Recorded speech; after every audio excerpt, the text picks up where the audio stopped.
It's OPB Politics Now for Friday, January 19th. It's been a tough week for Oregonians. People lost power, their homes, and some their lives as a winter storm battered the state. And as temperatures dropped, it was hard to not think about the thousands of unhoused people living in Oregon. So today, on not a completely unrelated topic, we're going to talk about what housing policies Oregonians can expect from the upcoming session. Specifically, the governor's big priority bill she says will mean more affordable housing and fewer people living on the streets. Welcome to the podcast. I'm OPB Politics reporter Lauren Dake. And I'm OPB Politics reporter Dirk VanderHart. Dirk, on the very last day of the 2023 legislative session, last June, we heard that the governor was in the Senate chambers visiting lawmakers in their office. And it was noteworthy because it was rare, and also because she was basically trying to muster support for a bill that ultimately died at the hands of her own Democratic Party. Right. Yeah. I mean, Governor Kotek in her first session being governor instead of House Speaker actually got a lot of what she wanted in the legislature, including a lot of money for housing, some big changes into how the state approaches building or adding housing.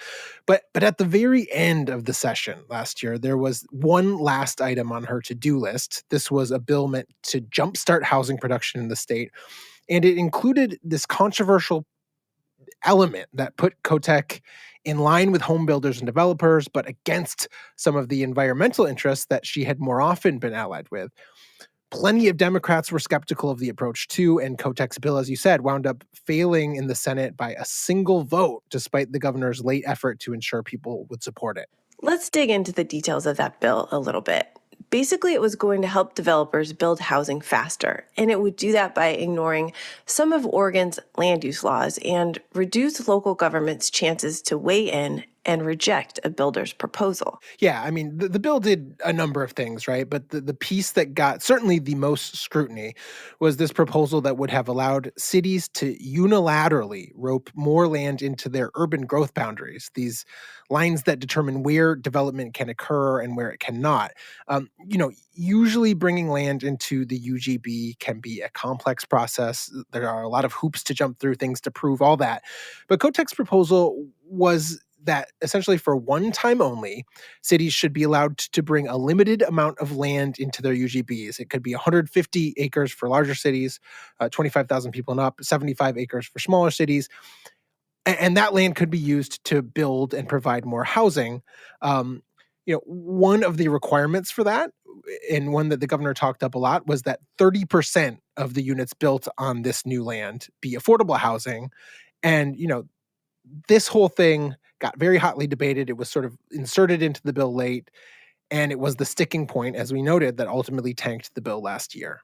But overall, we had a governor who received significant support from some of the state's biggest environmental and conservation groups, really pushing a bill that they did not really like. Yeah, I mean, she bucked, like I said, some of her allies on this. Groups like 1,000 Friends of Oregon, the Oregon League of Conservation Voters, were all adamant in their communications to lawmakers at the end of session that the tool Kotek was proposing was, unwise, that ultimately, in their opinion, it was unnecessary to roll back the state's land use planning laws. They have argued that there is enough land within the UGBs of cities to provide for housing, all the housing we need or want at this point. They think the state should be doing other things like ensuring there's money for preparing land, the land that exists, building infrastructure, roads, sewer lines, all sorts of stuff that new housing can use. Again, this was ultimately something enough Democrats in the Senate agreed with, these groups, to sink the bill. Though I do think we should know on this that, as I put it in a story this week, it was kind of a fluke that it failed because, as you'll remember, Senate Republicans walked out last year over a number of things. And even though they ultimately returned to the Senate and were on hand in enough numbers for the Senate to conduct business on that last day of session, some had remained away in protest. And it is very, very likely, I think, that if even one of those absent Republicans were on hand for this vote, the bill would have passed and we probably wouldn't be having this conversation. One thing that we know from having covered the governor for many years is that Governor Tina Kotek does not easily give up. So she is now back with a bill that she said she has retooled. She hopes it will get the support it needs to become law. Dirk, what is different about the latest iteration of this bill? The governor has said her office has been working with all sorts of people and groups interested in this since the previous proposal died to rejigger this bill, improve it, get it ready to sail through both chambers this year. And she talks about the new proposal in some pretty strong terms. Here's what she said earlier this month. We've continued to improve the proposal, and if passed the way it currently sits, would be the strongest proposal to guarantee affordability in new construction in the country. So we are very excited about the bill. We're looking forward to everyone getting behind it. And, Kotek is certainly making sure lawmakers get the message that this is her number one priority. She said this week she doesn't plan to float any other bills this session. She also released a draft of the bill she plans to introduce, and it's got some new facets to it. I mean, one big one is that the governor now wants to create a new state agency that can help developers or local governments navigate the state's land use laws and presumably smooth the path of new housing projects. That's one new idea. There's also a piece of it that would see the state lending money to help affordable housing projects pencil out, which is something a lot of people view as necessary. So there definitely are some new aspects to this proposal. Okay, so there's some new aspects like you laid out, but presumably there's still a lot of similarities to the original bill. Yeah, I mean, the central contentious piece behind the last bill, that idea that cities should be able to have an easier time, at least on a limited basis, bringing in land that can be used for housing, is still a big piece of this bill. It's obviously likely to still get a lot of the attention and the debate. The governor has added some new strings to this idea, though. Under her new bill, cities would be required to show that they have a housing shortage, that they need land in order to tap this tool the governor would like to offer them. That has not been enough, I should say, to bring at least the skeptics I talked to on board with the idea of sort of weakening land use laws. Okay, so the next obvious question is, can the governor muster enough support for this bill to get it passed in the 1-month short legislative session that's coming up? As you know, I tend to be cautious, Lauren. I typically do not like to make too many predictions on this podcast and then just be shown how wrong I was later.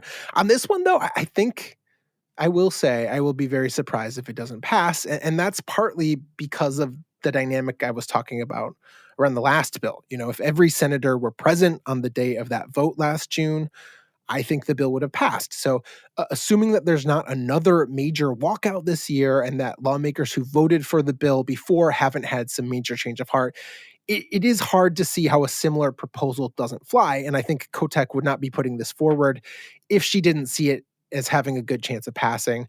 Obviously, though, the legislature is a dynamic environment and things are liable to change. So, look forward to being proved wrong. One other thing I think that is worth pointing out is that short sessions are historically reserved for, minor budget adjustments. But Kotek's latest proposal comes with a very hefty $500 million price tag, which is a lot of money for a short session. Yeah, I mean, I've actually been trying to figure out how much exactly the legislature might have to spend this session, because as always, there are a lot of demands on that money. We are not in a budget cut mode like some states are right now. In fact, there seems to be a decent amount of money that lawmakers can spend. Senator Elizabeth Steiner recently told me, she's one of the budget chairs, and told me that it might be around $1.2 billion. So not nothing. But whatever the case is, $500 million will be a huge chunk of it. And as we've said before, I think, it's just going to be interesting to see if lawmakers bite on Kotek's proposal. And Lauren, as you know, when you and I sat down with the governor recently, we asked her about this. We wondered how she would have reacted when she was House Speaker if one of the governors she worked with came into a short session with a budget framework like this, which is pretty atypical. Here's what she said. I think if a governor can come in and make an argument on a priority, then the legislature should try to get there. That's how I approached anything that Governor Brown or Governor Kitsap or anybody ever brought through to the legislature. She has also said something that I think is interesting, which is that as part of the spending she would like the legislature to approve this year, she is going to recommend that the state hold back some of the money it would otherwise sock away into its rainy day fund to spend on the priorities she wants to see. So expect that to be something the governor argues for. I also want to touch on a story that you published today that may factor into all of this, which is some potential big changes in legislative leadership. There's rumblings about a new House Speaker. That's right. Yeah. House Democrats right now are looking to the future. Their current speaker, Dan Rayfield, is about to run for Attorney General, actually technically is currently running for Attorney General, which means he might well be pretty distracted when election season hits in full. So some members of his party have successfully pressed for the party to get a jump on figuring out who is the chamber's next leader. And the plan as of this week is for House Democrats to meet next Monday, January 22nd, in a closed meeting to vote on who should be the party's nominee for speaker. Right now, it appears there are two contenders, House Majority Leader Julie Fahey, she's from Eugene, and Representative Tana Sanchez of Portland, who is one of the powerful budget chairs in the legislature. This is really atypical timing for something like this. I mean, usually the House figures out who their speaker is going to be at the beginning of every long session. So what's the thinking here? Yeah, this is kind of an involved sort of strategy, right? Rayfield has been clear that he plans to maintain his role of speaker through this year's session, that it doesn't sound like he's going to step down early. He wants to sort of marshal this thing. But as I mentioned, he's also running for Attorney General. And since the House Speaker typically plays a pretty big role in guiding political races and deciding where to spend, every other year when we have an election, there is a desire on the part of some Democrats to get their new leader in sooner rather than later. If the party didn't do that and sort of formally tap a new speaker, pro tem speaker Paul Holvey would take over. But in the minds of some Democrats, having, as I say, a more permanent leader is the right play. But I think that the transfer of power here is just kind of strange here potentially, right? Because Democrats have argued voting on their speaker choice before the session, as they're talking about. Essentially, they're going to nominate their next speaker before the session, even though their current speaker is going to keep being speaker during the session. The argument there is that this might make it less likely that Fahey or Sanchez would be tempted to use their positions to court the votes of their colleagues during session. So, Sanchez can't put money to some lawmakers' pet project to try to get votes. Fahey can't help someone's bill get across the finish line, things like that. But supposing Democrats do select a nominee as planned, I think the actual timing of when the full House would vote on a new speaker is not clear. That would require Rayfield to step down. It would require some Republican buy-in to hold the vote. I just think this is going to get pretty complicated. And in fact, you do hear from some Democrats who think this is the wrong play and that they wish this wasn't happening. So I think it'll be interesting. Yeah. Okay. Very involved strategy, like you said. And obviously, whoever Democrats choose will essentially be guaranteed to be speaker since the party has a majority in the House. We will be watching for news on who they select. Dirk, thank you for joining me. Yeah, thanks, Lauren. Before we go, a correction. Last week, I mentioned the governor worked to enshrine abortion rights in the Constitution. She worked to protect reproductive rights, but not enshrine them in the state constitution. I regret the error.